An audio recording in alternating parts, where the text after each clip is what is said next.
Boa Boa noite. noite. Boa Tudo bem? noite. Tudo bem, tudo Quanto ótimo. tempo, hein? Pois não é, Arthur? Eu fiquei feliz quando a tua mãe disse que foi contigo. Eu digo, opa, Ah, o nosso estagiário do coração.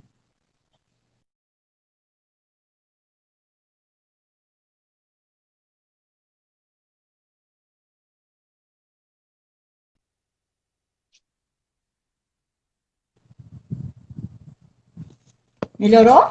tá só travando um pouquinho e ver se a conexão Tá. melhora. Pronto, melhorou. Você tá me ouvindo direitinho? Eu estou te ouvindo. Estou te ouvindo. Ah, que bom então. Pessoal, muito boa noite. A gente está aqui com nossa convidada super especial, a Marta. E a gente vai tentar, né, conversar um pouco sobre a temática, né, de tolerância religiosa e racial, né? A gente optou Isso. por tirar esse prefixozinho intolerância e deixar tolerância, né? Então, quem Exato. está Agora é entrando aí, interessante, ô Arthur, que quando a gente vai falar sobre tolerância, por incrível que pareça, você tem que falar sobre a intolerância, exatamente, né?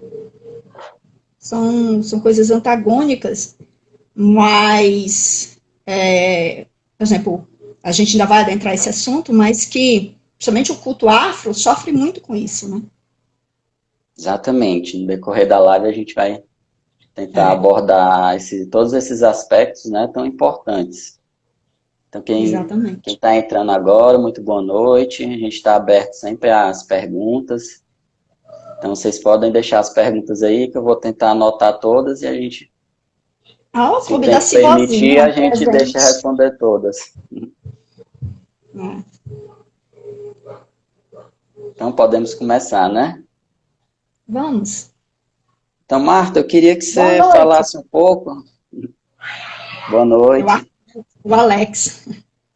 Queria que você comentasse um pouco para a gente, né, para quem está nos assistindo, sobre seu trabalho na Casa de Alencar, não é isso? Um pouco da sua Uhum, trajetória no Espiritismo. tá certo. Eu sou mediadora educacional da Casa José de Alencar, né?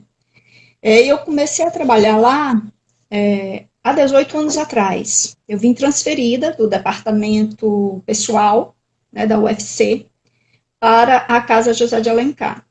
E quando me foi apresentado, é interessante, quando eu fui apresentada aos acervos da casa, eu fiquei muito tocada pelo acervo do museu. Né? Quando eu adentrei aquele espaço e vi toda aquela iconografia retratando o culto afro-brasileiro, retratando também o sofrimento dos cativos, né, dos escravos, através daquelas ferramentas de tortura que lá existe. Eu fiquei extremamente emocionada com, com aquilo. E é interessante que nessa época que eu comecei na Casa José de Alencar, eu ainda não frequentava nenhum centro espírita, né? Mas eu já havia lido o livro dos espíritas. Eu fazia o evangelho no lar, na minha casa, né? Então eu tinha muita afinidade com a doutrina, apesar de não ser espírita ainda. É tanto assim que quando eu comecei, eu tive necessidade, eu senti uma necessidade muito grande de fazer preces todos os dias quando eu ia abrir o museu. Eu senti uma necessidade muito grande de orar, caso tivesse algum irmão, né, algum desencarnado, preso ainda àqueles elementos de dor e sofrimento. Então, eu passei uns 6 meses, mais ou menos, fazendo isso, sentindo essa necessidade de orar sempre que eu chegava no museu, né, me focando nessa questão do auxílio para eles. E depois disso, não senti mais essa necessidade. Então, o pessoal diz que o museu é o meu xodó, o pessoal da Casa José de Alencar. E é mesmo, eu tenho um apreço muito grande por aquele espaço, entendeu? Certo. Então, para quem está entrando agora, a Marta nos falou do trabalho dela na Casa de Alencar, não é isso? Ela fica ali É, na Avenida Washington Soares, eu só não lembro o número, próximo ao São Luís. E é lá funciona, 6055. pronto. Lá é um espaço muito bonito, muito grande, e está sempre aberto a todos que querem conhecer um pouco mais. E lá funciona, né, dentre tantas salas de exposição de arte, museu, tem a sala Arthur Ramos, que é justamente isso que a Marta está nos contando, né?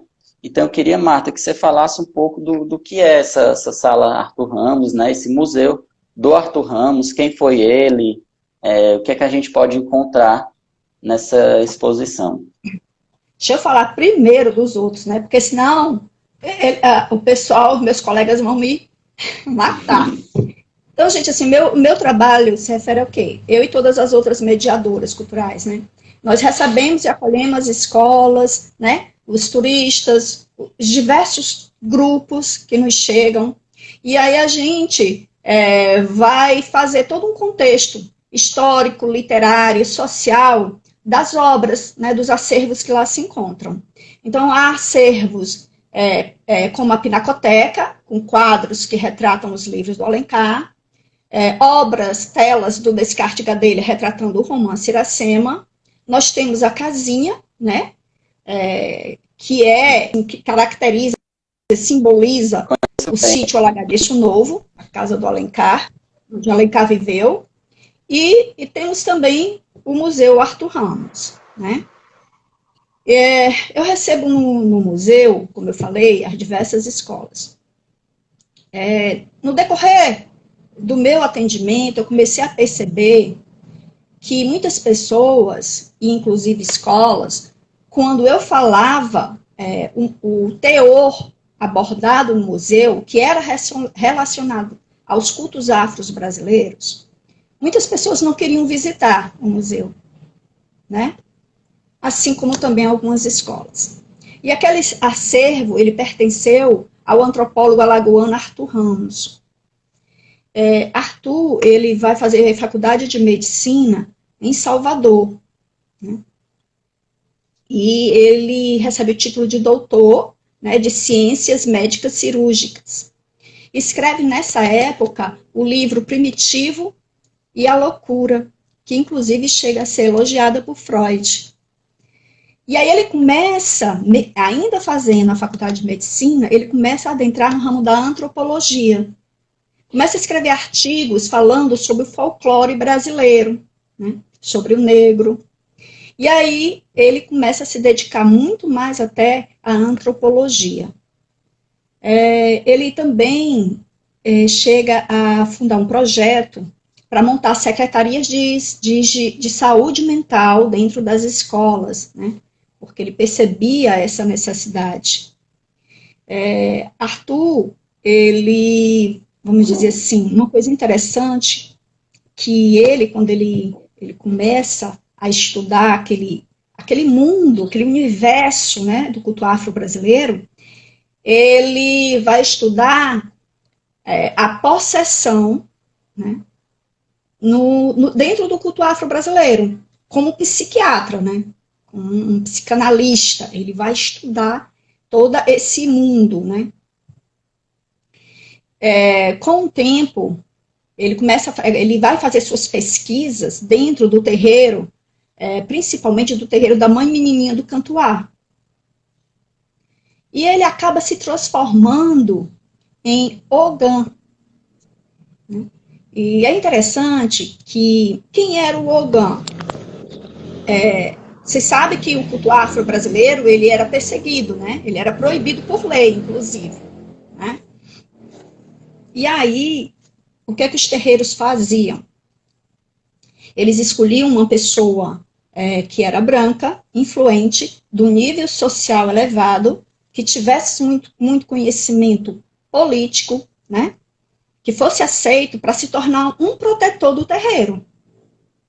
Por quê? Porque assim eles conseguiam fazer as reuniões sem serem incomodados pela polícia.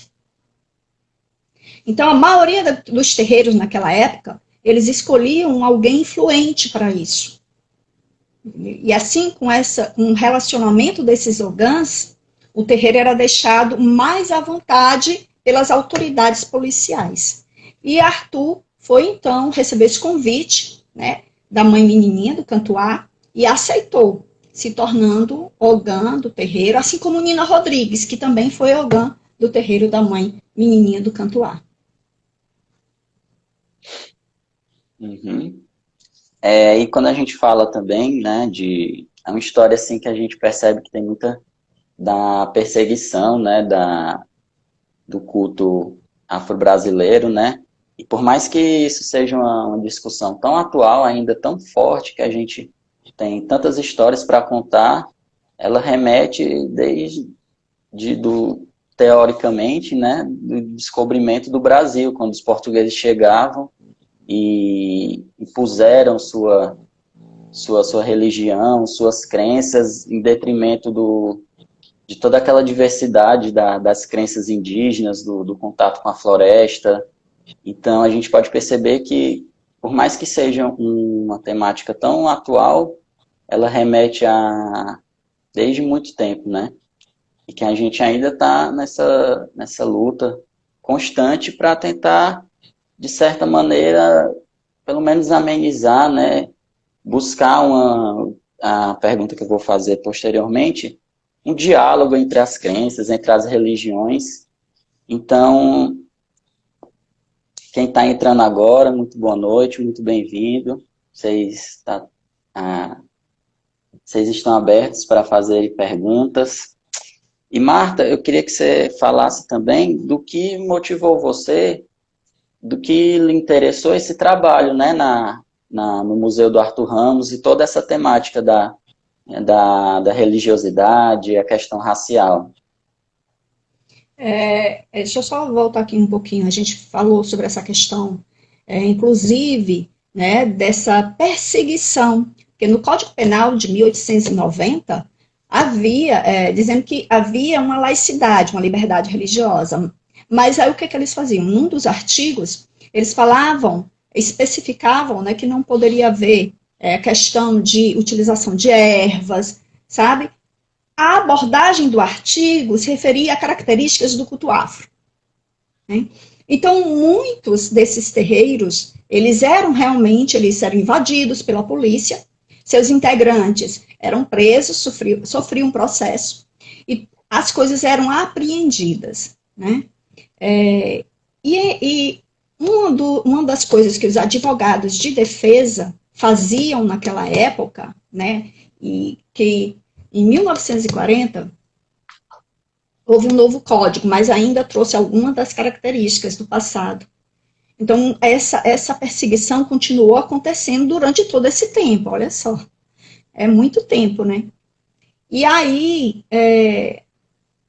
os advogados colocavam que a pessoa, na realidade, não era do culto afro-brasileiro, aquela pessoa presa, quando eles iam fazer defesa, mas que ela era espírita.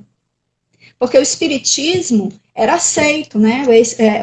Há uma diferença muito grande, inclusive, no berço, né? Enquanto o culto afro, ele vem dos cativos, ele vem do cativeiro, ele vem da escravidão, ele vem da África, né? Junto com os africanos, o espiritismo chega no Brasil pelos intelectuais, né? Por uma elite. Então, ele era muito mais aceito. E por isso, os advogados de defesa, dos adeptos do candomblé, eles acabavam falando que ele era espírita para poder fugir do processo.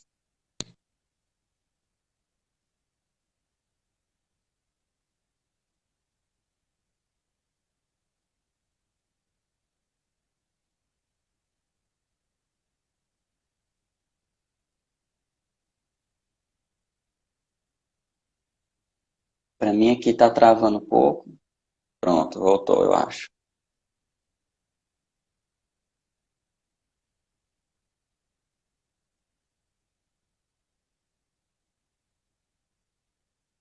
Para vocês aí, está travando um pouquinho. Vamos esperar retornar um pouco. Então, assim, vem principalmente porque tudo que era do negro era feio, era sujo e não servia, não tinha utilidade, né? Então, vem também o quê? Da questão do racismo.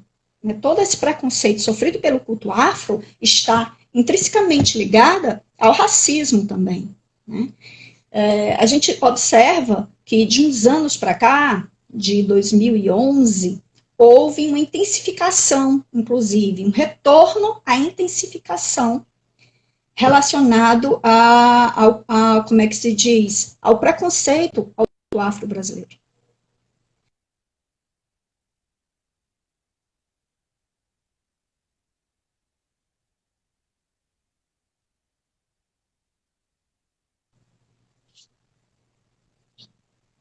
Pronto, voltou. Voltou. Voltou. Então, é bom a gente abrir, porque nós dois fazemos histórias, e a gente sabe que a história ela é cheia de continuidades e rupturas. Então, esse processo, ele é um processo longo, gradual, e que abrange diversos elementos, né, que não dá certo, que não cabe a gente falar tudo, né? Mas é bom Você ter falou da questão dessa ligação do espiritismo, né, com essas religiões de matrizes africanas.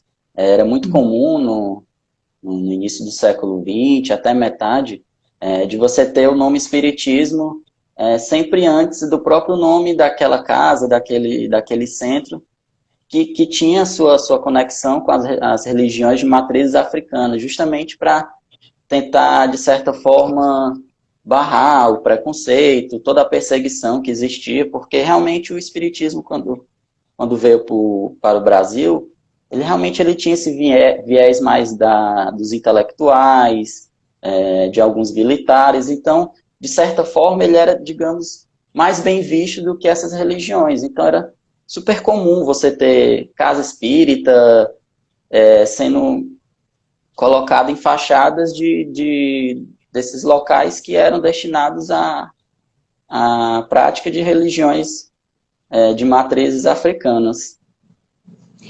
Outra coisa, isso que você falou é certo, e justamente eles faziam isso para a própria proteção, né? Então eles colocavam tenda espírita, e ainda juntava um nome católico, né? Como a primeira tenda de Umbanda fundada no Rio de Janeiro, que foi a Tenda Espírita Nossa Senhora da Piedade, que foi fundada pelo Zélio, né? Então, além de colocar a palavra espírita, ainda associou uma santa católica, né? Para quê? Para que pudesse funcionar. Então, havia também naquela época, entre os espíritas, a questão de usar os termos baixo espiritismo e alto espiritismo, né? O baixo espiritismo se referindo justamente a Umbanda e o Candomblé. Então, assim, muito preconceito. E a gente sabe que até pouco tempo atrás, a gente encontrava um preconceito exacerbado dentro da maioria das casas espíritas no Brasil. Talvez não tanto no Rio ou em São Paulo, mas aqui no Ceará, quando eu comecei a frequentar uma casa, eu vi bastante essa questão de preconceito contra os umbandistas, né? E teve um dia que um terreiro da Mãe Cassiana, foi fazer um evento para comemorar os 100 anos da Umbanda, a data é de 15 de novembro de 1908, que foi justamente quando o Zélio fundou essa tenda Nossa Senhora da Piedade. Com a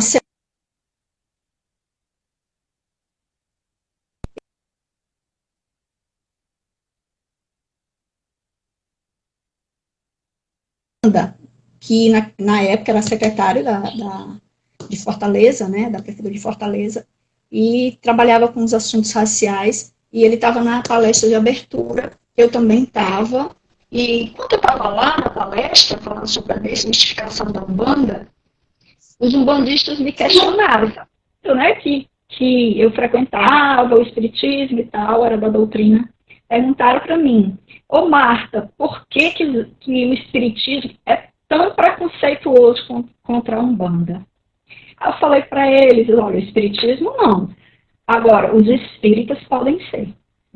Então, assim, é difícil. Eles me falaram que alguns dos umbandistas, né, daqueles irmãos lá, frequentavam uma casa espírita, mas acabaram se retirando porque se sentiam incomodados com o olhar desconfiado das pessoas para eles. Então, eles decidiram estudar o livro dos médiuns, o livro dos espíritos, o evangelho, lá mesmo no centro deles. né? E eu acho uma falha, entendeu? Eu acho que os centros espíritas poderiam sim, como é que se diz, compartilhar o conhecimento, né? Abraçar, acolher, né? Auxiliar nesse estudo, né? Mas isso, infelizmente, não é feito. Isso que você falou agora, eu já venho refletindo há bastante tempo sobre realmente a própria história do Espiritismo aqui no Brasil, né? Suas raízes, onde ele surgiu primeiramente, quem foram os pensadores, os intelectuais, as pessoas que frequentavam esses centros, quem trouxe realmente o Espiritismo, e a gente sabe, né, o próprio Arthur Ramos, como antropólogo na antropologia, a gente sabe, né, quando o Espiritismo chegou no Brasil, ele estava totalmente ligado a religiões de matrizes africanas, como diversas outras crenças, como o próprio catolicismo também. Então, para chegar até onde chegou hoje, teve realmente uma mistura, uma diversidade. E é muito interessante porque eu tenho, não sei, talvez 16, 17 anos de doutrina espírita, e a primeira vez que eu fui realmente conhecer a própria história do espiritismo aqui no Brasil foi quando eu estava no sexto semestre da faculdade de História. Então, realmente é algo que a gente não encontra tanto assim em algumas casas espíritas, falando realmente sobre nossas raízes, né, do espiritismo e quanto a gente tem essa ligação com essas religiões de matrizes africanas, como tantas outras, que moldaram para que a gente chegasse o que é hoje, né? Realmente, o Espiritismo, quando surgiu, era uma doutrina, né? Ele tinha seus livros, mas a religião, ou a doutrina que a gente conhece hoje, ela foi moldada em diversos aspectos da própria religiosidade. Então, é sempre interessante a gente estar voltando nesse assunto, né? Principalmente trazer para dentro da casa espírita, trazer para a nossa evangelização infantil, nossa juventude, em palestras, porque realmente é uma história bastante rica e ainda mais para abrir os nossos olhos de que a gente não está tão distante dessas outras religiões, dessas outras crenças, porque muitas das vezes a gente fica, não sei, talvez em cima de um pedestal e não consegue se identificar, ou mesmo não tem uma certa empatia com esses atos de perseguição, de violência, sendo que a gente está totalmente inserido nesse contexto. Hoje são Exato, eles, amanhã pode ser nós. Pode ser a gente, exatamente. E o dia 21 de janeiro, ele foi escolhido como o dia da tolerância religiosa, né? Por quê? Porque uma mãe de santo da Bahia, de um terreiro de candomblé, a imagem dela foi utilizada num jornal da Igreja Universal como se ela fosse charlatã, né? Como se ela fosse uma feiticeira, de uma forma extremamente pejorativa, né? E isso trouxe muitos dissabores para ela. Ela acabou tendo um infarto e morreu, né? Então, assim, houve um processo judicial muito grande e durou muitos anos até que a Igreja Universal foi penalizada. E por isso essa data foi escolhida, né? Porque ela sofreu uma dor muito grande, né? Então, cada vez que um terreiro ele é invadido, seus membros, né, são agredidos, onde não há nenhum tipo de respeito. A gente aí falta um olhar de alteridade, né? Um olhar de que o outro tem todo o direito de ter suas crenças, seus valores, né? Cada um de nós é um universo à parte. E esse universo à parte merece sim ser respeitado na sua integralidade. Talvez nos falte, o que nos falta atualmente é amor, é compreensão, aceitação. Tolerar isso é aceitar. É tanto que muitas vezes quando você não gosta de algo ou não quer algo, você diz, eu não tolero, né? Eu não aceito. Mas esse tolerar é aceitar, é acolher, é saber conviver, é respeitar, né? E isso nos falta muito, esse diálogo. Embora, né, o Arthur, a gente sabe que hoje em dia há uma convergência para esse diálogo interreligioso, né? Há um caminho, há forças que caminham também para esse olhar, enquanto outros caminham ainda para a questão da intolerância, né? Essas forças antagônicas, né, que estão se chocando, né? Exatamente. E quando a gente fala também de intolerância, né? Muitas vezes é algo que está intrínseco a nós, mas se a gente pensar bem, até a intolerância, ela, de certa forma, você precisa ter um conhecimento, né? Se você vai criticar ou se você vai, não sei, julgar alguma coisa, você precisa conhecer. E muitas vezes nos falta até isso, conhecimento, né? Quantas vezes a gente parou para ler sobre religiões indianas, africanas, daqui da própria América Latina, que são várias. Então, primeiro buscar esse conhecimento, né? Porque muitas vezes a nossa primeira leitura já é totalmente diferente daquilo que imaginávamos, né? E acaba por derrubar totalmente o preconceito que ainda existia, né? Continuando aqui, eu queria que você nos contasse um pouco da metodologia que você usa nessa abordagem de escolas, turistas, lá no museu.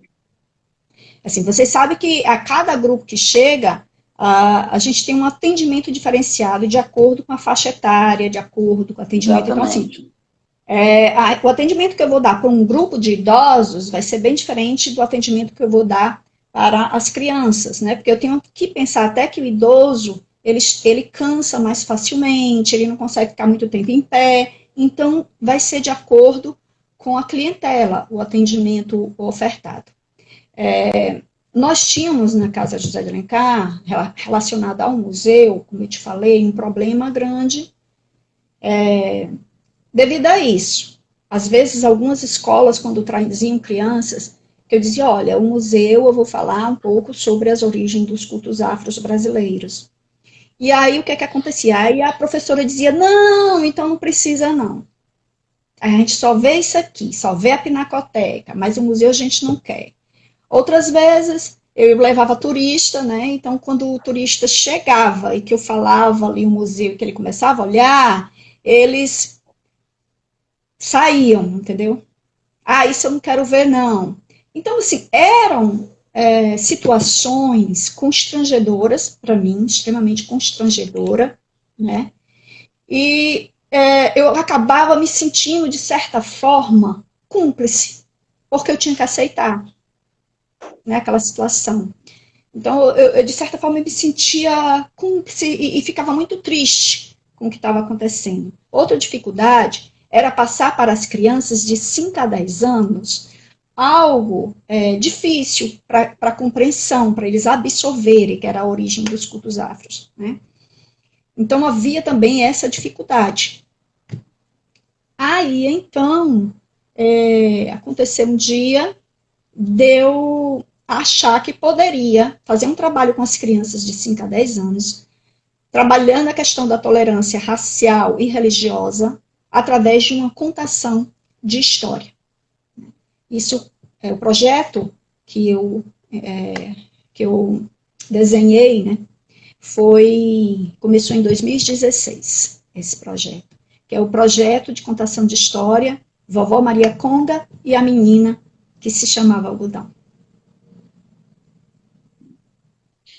E como é que funciona esse trabalho? Você percebe que as crianças, que os jovens, eles se comportam de uma maneira diferente quando você faz essa metodologia de contação de histórias, em relação também aos turistas, né, que muitas vezes não tem tanto essa vivência da própria questão da matriz afro-brasileira, das religiões. Então, como é que funciona essa receptividade das crianças, dos jovens? Por ser espírita, né, eu vou até contar um fato interessante relacionado ao nascimento da contação. Eu estava num belo dia no YouTube assistindo, né, mexendo, e apareceu lá, Vó Maria Conga, a história da menina Algodão. E aí eu comecei a ouvir aquela história pela voz da narradora, e a história era uma história ilustrada, né, ia narrando e ia aparecendo as ilustrações. Pelo meu conhecimento em relação à Umbanda, eu reconheci logo que aquela voz era uma voz de uma entidade de preta velha, né? E aquela história não me saía da cabeça. Eu fiquei encantada com a história, fiquei maravilhada. Aí mostrei para o diretor da Casa de Alencar, né, Frederico, e ele também gostou. E no dia seguinte ele disse que tinha mostrado para a filha dele, que tinha 5 anos de idade na época, e que a filha nem piscava, ficou encantada com a história. Aí pronto, aí eu comecei assim, se eu me fantasiasse de Vó Maria Conga, né, e fosse contar a história da menina algodão para as crianças e trabalhar com elas a questão da tolerância religiosa e racial, né, eu achava até que não seria aceito. Entenda, a gente está falando aqui do culto afro-brasileiro e dos preconceitos que eles sofrem. E eu tenho certeza que em outra instituição poderia ser que o diretor não acolhesse essa questão, né? Mas não isso, Fred também historiador, né? E viu a importância desse fato. Então, quando ele deu o aval, quando eu mostrei o projeto para ele, tive coragem de mostrar, que levou um tempo, levou mais ou menos 1 ano para eu ter coragem de falar com ele sobre isso. Então, quando eu falei com ele, mostrei o projeto, ele ficou extremamente interessado e disse, pode ir, pode fazer. E aí eu fui falar, então, com a Márcia Moraes, que era a médium dessa entidade, Vó Maria Conga, e que tinha colocado aquela história da menina algodão, que eu tinha que pedir autorização para o uso da história, né? E aí entrei em contato com ela, expliquei o projeto, ela também me deu a autorização do projeto, né? E eu recebi também a bênção da Vó Maria Conga, da entidade. Mas isso através de um sonho. Foi bem interessante. Eu sonhei, né, me ajoelhando aos pés de uma senhora. E aí ela me abençoava. E eu acordei maravilhada, porque foi uma emoção muito grande esse encontro, né? E aí eu vi que realmente eu poderia fazer esse projeto. E eu fiz. Né? Eu me caracterizei de Vó Maria Conga, eu me pintava, né? Mandei fazer os fantoches, né? Que são os personagens da história, que era a menina algodão, o pai José e uma senhorinha, né? Vou mostrar aqui os personagens para vocês. Por favor. Essa é a menina algodão, né? Então, quando eu vou apresentar ela, eu sempre mostro a roupa dela, porque ela está vestida de um saco, né? Rasgado, para as crianças perceberem como era diferente a roupa do escravo para a roupa dos senhores, né? A criança de 5 a 10 anos, ela ainda está na fase do concreto, segundo Piaget. Elas precisam ver. Né? Por isso, o projeto foi criado dessa forma. Aí, aqui a sinhazinha, né? A roupa toda bonita. Sapato, não sei se vocês estão vendo. Sapatilha, né? Escravo andava descalço, não tinha sapato. Né? O pai José, gente... um preto velhinho, escravo mais antigo, assim, da fazenda lá, de Engenho. A história se passa na fazenda de Engenho, e a Vó Maria Conga era escrava de dentro, trabalhava na cozinha da fazenda, né? Ela veio do Congo, por isso o nome Maria Conga, né? E aí, assim, no início eu me pintava de preto, né? Me caracterizava com a saia, um cajado, um cachimbo, fiz toda a caracterização. E o projeto funcionou maravilhosamente bem. Vocês não têm ideia dos momentos lindos, maravilhosos que eu vivi com esse projeto. Tipo assim, apresentei para evangélicos esse projeto, né, dentro do museu, e foi muito acolhido, foi muito bem acolhido. Apresentei esse projeto também, acho que um dos mais emocionantes para mim, porque eu acabei, numa coincidência, eu estava de Vó Maria Conga, né, porque eu tinha acabado de atender um grupo de crianças, quando chega uma escola com adolescentes, estavam no 2º grau. E aí eu tinha que atendê-los, e eu estava de vó. E aí o que eu fiz? De vó, eu comecei a falar sobre a escravidão, sobre as origens dos cultos afros, e aí eles gostaram, amaram. Então eu vi que eu poderia atender, né, esses dois grupos. Uma vez eu recebi um grupo de alunos da Unilab, Arthur, né, de vários países africanos. E eu contando ali a história para eles sobre a escravidão, a origem dos cultos afros, a vinda no navio negreiro, né? E o que aconteceu? Eles não piscavam o olho. E, meu Deus, eles não tinham expressão nenhuma. E eu, nossa, será que eles estão gostando, né? Só que depois a professora veio falar para mim que eles ficaram tão emocionados e que pela primeira vez tinham entendido o que os antepassados viveram. E que isso tinha sido muito emocionante para eles, entendeu? Então, assim, eu vivi momentos lindos, como eu falei para você, das pessoas chegarem, eu estando de Vó Maria Conda, pedir a bênção, mesmo pessoas que eram evangélicas, né? Me trataram com respeito. Eu achei, na época, que eu poderia enfrentar muito preconceito e intolerância, a ponto talvez de ser agredida, né? Olha só como como a gente rotula as coisas. A gente é muito reducionista.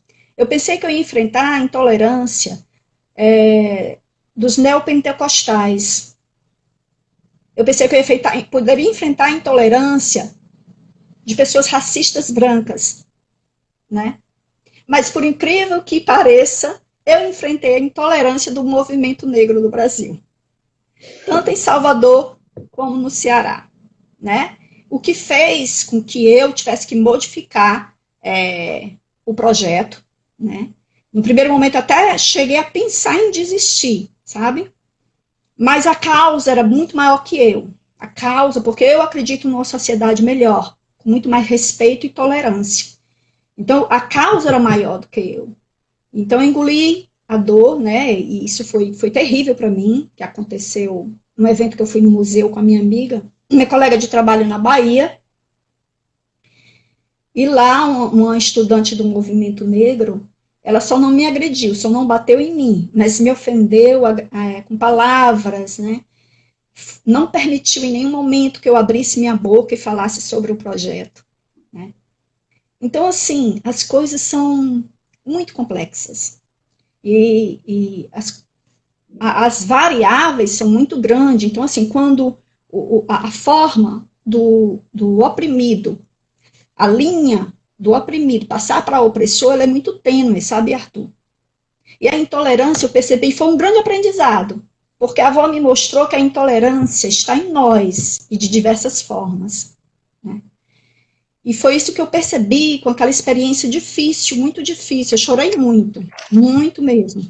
Porque ser acusada de racista, a pessoa dizer que ia chamar a polícia, para eu ia ser levada algemada, para você ter uma ideia, né?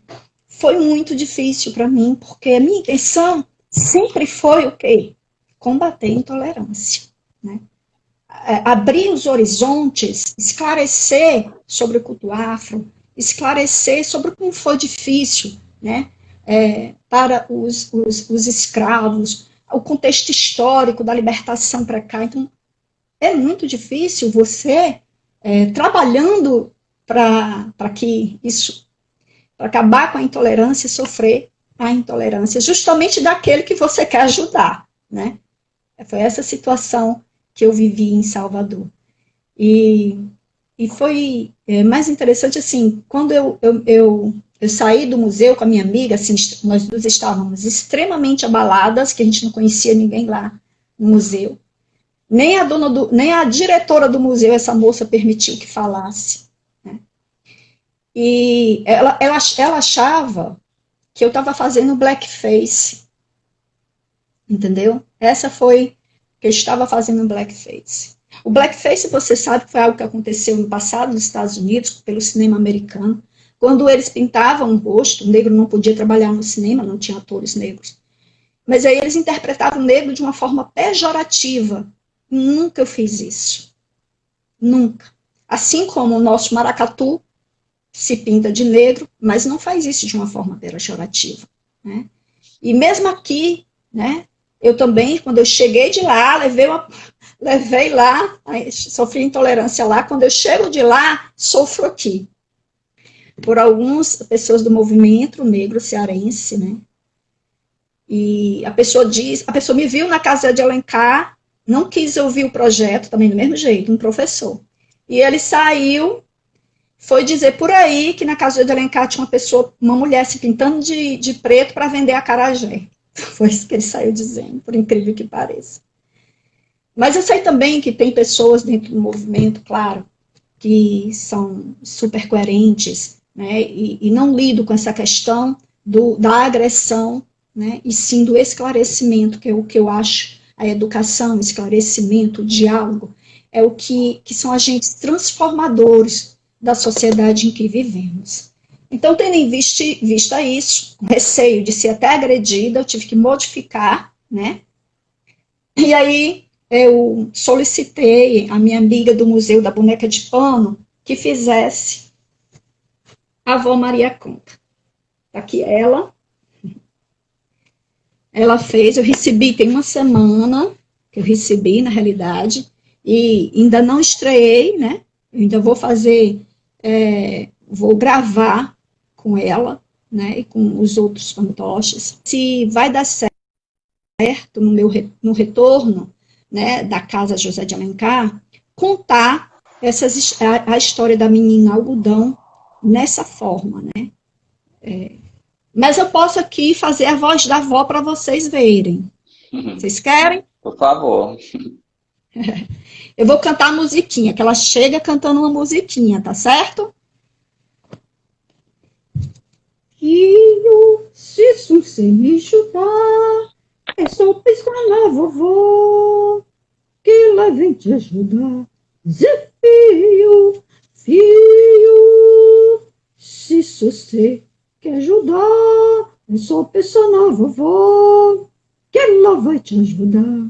Pensa numa estrada longa, Zé, filho, lá no seu Jacutá, e numa casinha branca, Zé, filho, que a vovó tá lá, sentada num banquinho tosco, Zé, filho, com sua rosária na mão. Pensa na vovó Maria Conga, fazendo oração. Pensa na vovó Maria Conga, fazendo oração. E aí a gente está todo um sincretismo também, né? Da Umbanda. Que você fala, a gente fala na avó, né? Na avó, na preta velha, mas com um rosário na mão fazendo oração. Há todo um sincretismo dentro da Umbanda, né, que agregou diversos elementos, né, e é tanto que é difícil definir a Umbanda, muito difícil, porque há terreiros que vão ter mais elementos africanos, outros que vão puxar mais para o catolicismo, outros para o espiritismo, outros para o esoterismo. Então, é muito abrangente todo esse universo da Umbanda. Mas, assim, eu resolvi tocar nesse assunto porque, não sei se vocês lembram uma passagem do Evangelho, que é o credor impassivo, né? Que o rei chama o servo que estava lhe devendo talentos, 10.000 talentos, e vai prender ele, e o servo pede clemência, diz que tem família, que vai pagar assim que é possível, e o rei, comovido, perdoa. Né? E esse servo, logo ao sair, encontra um outro servo que lhe devia 10 denários. E ele exige o pagamento naquele momento. E mesmo esse pedindo clemência, ele manda prender ele. Então, aqui, quando eu falo que há uma linha tênue entre oprimido e opressor, e que a gente tem que ter muito cuidado para de oprimido não virar opressor, né? Quando a gente deixa o ódio e a intolerância falar mais alto.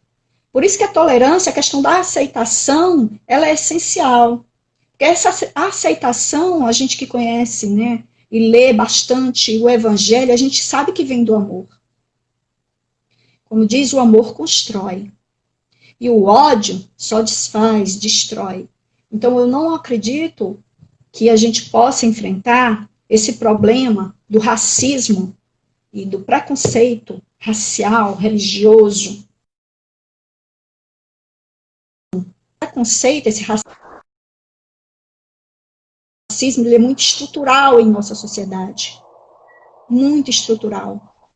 Então, vai ter que ser através do esclarecimento, diálogo, né? Dessa forma, a gente consegue atingir o coração das pessoas. Não só a mente, mas principalmente o coração. Né? Marta, puxando um pouco do que você falou, como é que a gente pode trabalhar essa questão da tolerância, tanto religiosa quanto racial, na própria casa espírita, né? Verdade, viu? Quais artifícios podemos usar? Desde a evangelização, né? Como eu falei para você, é muito difícil. Vou dar outro exemplo. Um amigo meu, ele era um bandista, né? E ele recebeu uma herança. Então, ele se afastou da fé. Quando ele ficou sem nada, aí ele veio à minha casa e disse assim: Marta, tu pode me levar ao centro espírita para eu fazer um tratamento espiritual? Eu disse: posso, levo você. Mas não fale que você é um bandista, por favor. Ele, mas por quê? Eu digo, porque as pessoas lá têm muito preconceito e vão te olhar torto e vão te olhar desconfiado quando você der sua opinião. Mas aí ele começou, ficou muito empolgado, me ligava para dizer o quanto estava feliz lá dentro, o quanto ele estava aprendendo, mas que desde o momento que ele acabou falando que era um bandista, ele percebeu que as pessoas começaram a olhar diferente. E sempre retrucavam qualquer coisa que ele falasse. E quando ele terminou a TE, ele se matriculou no Oeste e ficou com muita vontade de trabalhar no centro espírita. Marta, eu quero tanto trabalhar, fazer qualquer coisa, nem que seja para ficar na recepção, eu quero, mas eles não deixam. Eles não deixam eu ir para lá. Eles não querem, eu acho que eles têm medo de eu passar banho de sal grosso para alguém, ou banho de ervas, mas eu não vou fazer isso. Eu não estou aqui para isso, ele falava para mim. Aí eu disse, olha, infelizmente, você foi falar, as pessoas ainda não aceitam, ainda veem com olhos tortos, ainda veem de uma forma muito pejorativa, muito errônea o umbandista. E infelizmente, depois, ele morreu um mês depois, sabe? Não deu para ele trabalhar. Eu disse assim, no plano espiritual, ele vai poder trabalhar lá naquele centro espírita sem ser condenado por ser um bandista, né? Então, assim, há esse preconceito, viu? Bastante. O ano passado, eu fui no Alvorecer falar sobre a Umbanda. O Alex me convidou. No primeiro momento, eu tive até um receio. E eu fui lá falar sobre a diferença entre o espiritismo e a Umbanda, e eu falei diferença, eu não estou falando que um é melhor do que o outro, eu estou falando que diferente, né? Então, assim, fui falar lá, e foi interessante que, enquanto eu estava lá e eu comecei a palestra, eu vi que tinha duas pessoas sentadas, e essas duas pessoas estavam com guias, né, que são aqueles colares coloridos, que na realidade são guias de proteção, ele tem uma finalidade. E aí eu reconheci que eram umbandistas que estavam lá, me ouvindo. Depois esse casal me confessou que foi lá achando que eu ia falar mal da Umbanda, entendeu? Porque ela disse que dentro do centro espírita há tanto preconceito que ela tinha certeza. Ela disse, não, eu vou lá, vou assistir. Eles saíram do Edson Queiroz, foram lá para o Zé Valdo. Vou assistir, porque se forem falar mal da minha religião, eu vou falar, eu vou interromper. Né? Então, assim, há mesmo. Eu até ouvi falar um termo hoje que me deu assim, me fez refletir, o Arthur. O preconceito espiritual. Preconceito espiritual. Porque a gente acha também que as entidades que estão dentro da Umbanda, que trabalham, se manifestam na Umbanda, são entidades inferiores.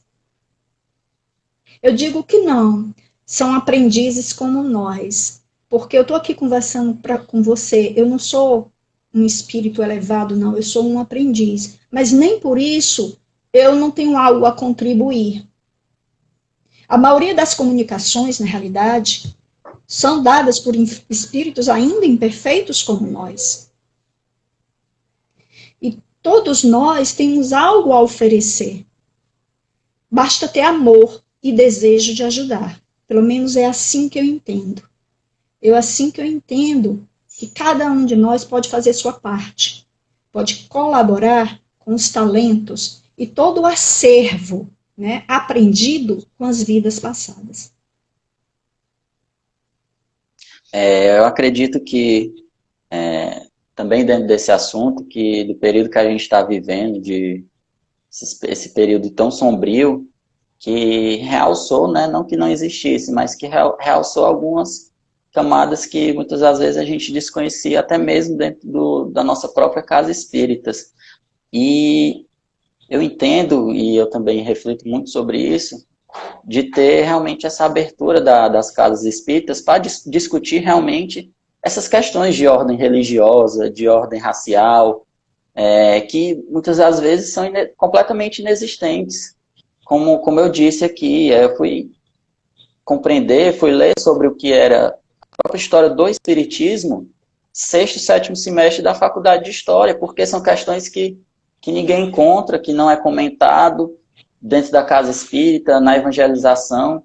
Então eu acho que, por tudo que a gente já viveu e que a gente percebe desse período tão conturbado, que não dá mais para fechar os olhos e se calar diante de tanta questão que precisa ser colocada, principalmente dentro do centro espírita, questões sociais principalmente, e realmente tentar derrubar os preconceitos, as intolerâncias que existem dentro da nossa casa espírita, e a gente precisa enxergar isso.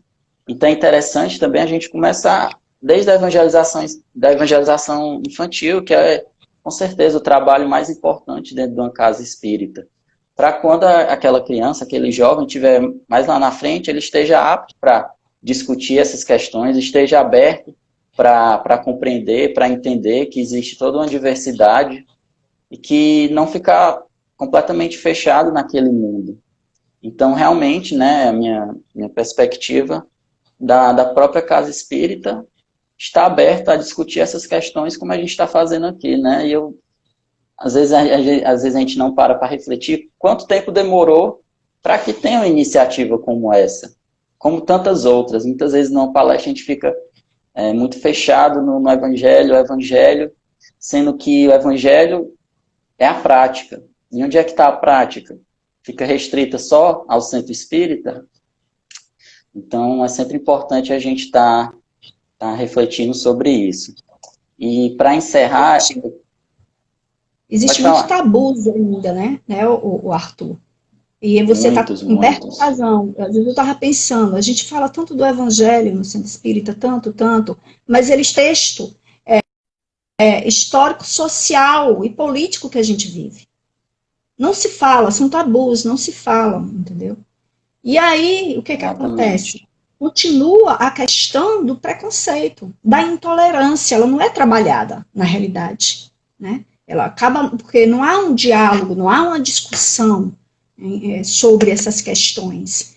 E aí o evangelho acaba não sendo praticado no seu real contexto. Se a gente voltar para Jesus, a gente vê que Jesus foi realmente um revolucionário, né? O Jesus histórico, né? E, no entanto, isso não ocorre, né? Não se deixa dialogar, não se deixa discutir o que são as mazelas sociais, que a gente precisa realmente discutir essas mazelas, né? Exatamente. E para encerrar, eu queria que você dissesse o que a gente pode fazer, o próprio Espiritismo, para tentar unir mais essas crenças, essas religiões, para, nessa almejado respeito, nessa tolerância, a gente tanto busca, né? De que maneira a gente pode começar, pelo menos, a fazer isso. Mas para fazer isso, eu vou primeiro, assim, que a gente falou muito, né, do preconceito que o culto afro sofre em relação às religiões neopentecostais, mas eu quero deixar claro que não todas. Eu me lembro que um terreiro de candomblé ele foi destruído no Rio de Janeiro, e foi justamente uma igreja evangélica que se uniu para reconstruí-lo. Isso é uma prova que esses conhecem o Cristo. Eles realmente são cristãos, porque isso é ser cristão, né? Então, que dentro do centro espírita, o que eu acho é falar de forma aberta, clara, sem medo, sem receio, né? Sem colocar os cultos afros como uma prática, não vou dizer demoníaca, como às vezes os neopentecostais, alguns deles fazem, né? Mas uma prática que não tem nenhum valor, né? Uma prática desvalorizada, cheia de espíritos inferiores, é uma visão até semelhante. E nós temos que mudar isso. Nós temos que dialogar dentro, né? Com mais profundidade, com maior clareza, buscando o evangelho para contextualizar a nossa realidade. Sem isso não dá. Nós vamos continuar cometendo os mesmos erros quanto coletividade, né? E nós estamos em 2020, né, não, Arthur? Exatamente. Muitas coisas precisam ser discutidas dentro do centro espírita. Não só colocar apostilha e mais apostilha dentro do EAD, dentro do ESD, mas trazer o que está acontecendo na realidade que a gente está inserido para dentro do centro espírita. Começando principalmente sobre a própria história do espiritismo aqui no Brasil.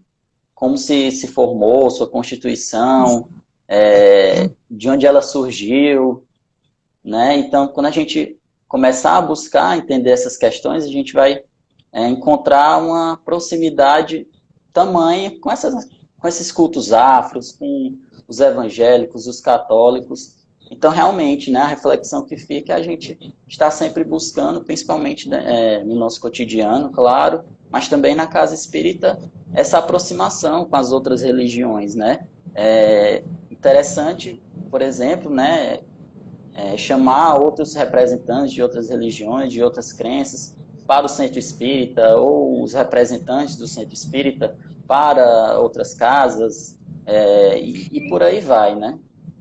Eu acho que o Coletivo Girassóis fez isso, né? Lá no Cefa. Exatamente. Convidou. Começamos, né? Exatamente. A Casa José de Alencar também. A gente fez a comemoração dos 70 anos da morte do antropólogo Arthur Ramos, e a gente levou representantes de um terreiro de candomblé e também da Umbanda, né? E foi maravilhoso o evento, né, com eles explicando um pouco sobre a religião deles. Foi muito bonito esse diálogo, né, que a gente fez. Pena que já passou e tinha poucas pessoas assistindo. Espero que no próximo tenha mais, né?